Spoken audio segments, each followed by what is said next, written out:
Right, it's internal Lars, and you've just caught me in the middle of my smoothie here. Ooh, that's good stuff.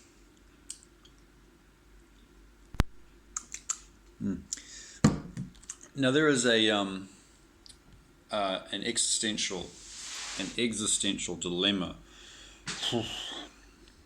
on my mind all the time, and this is a dilemma which I like to call the Asian young learners ESL dilemma.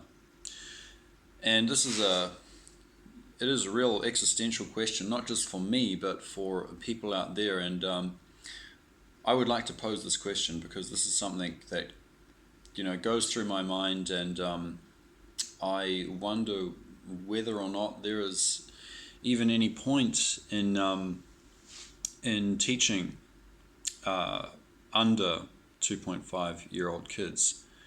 You see, when kids get 3 years old and older, the brain is able to start to understand and recognize, basic patterns in geometry, basic emotional patterns,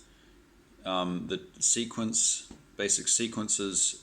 Kids are able to start to appreciate the structure of a class, and you are able to start using games, and the kids are able to start to understand and appreciate the rules of how games work, and are able to appreciate reward systems and stuff like this. So after this age, there is kind of like a base in that kid's mind that you can actually start to build stuff on top of. But below 3 years old, and I would say like 2.5 years old, in my experience, that would be like the absolute cutoff point. But even then, I have a couple of classes a week now that are in the 2.5 years old sector. Okay, those kids, they are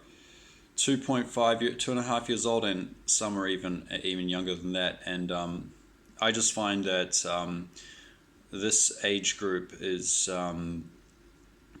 very hard to control. It's very hard to structure a class. It may just be in part because this is China, and it may just in part be because of I'm not going to say like bad parenting, or I'm not going to hate on China, but I'm just going to say like it may just be because of the cultural difference, the way the kids are raised. So it could be some kind of influence like this. But whatever the case, I don't think that is really going to change the kids that much, especially at this age, because the brain really is just not developed to the point where you can really start to stack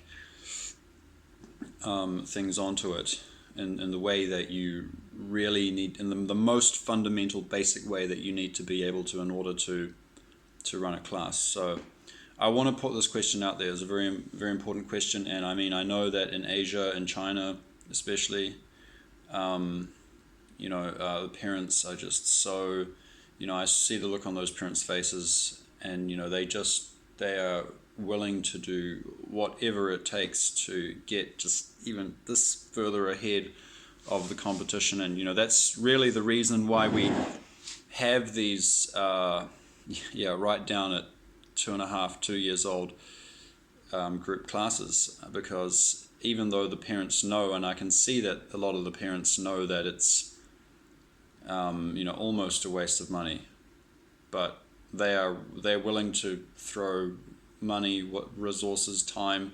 They're willing to throw whatever at it that they have.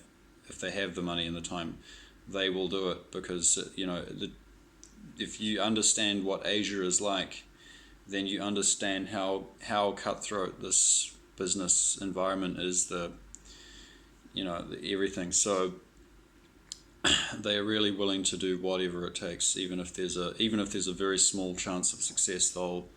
they'll do it. And I think this is one of the reasons why there's a lot of ESL teachers coming to China and getting paid a lot of money. I mean, like, most of the time they're getting paid 5 times. If you've been to China doing ESL, or you've got friends in here doing it, then they're getting paid at least 5 times the salary of their colleagues, of a lot of their colleagues, for doing hardly any work at all. Just a lot of the times the colleagues are preparing the classes. They're coming, on the contract it may say like 35 hours. They're coming to the class and they're doing like 10 or 15 hours a week. They're coming, doing the class for like, an hour, 2 hours, maybe 3 hours, and then they go home.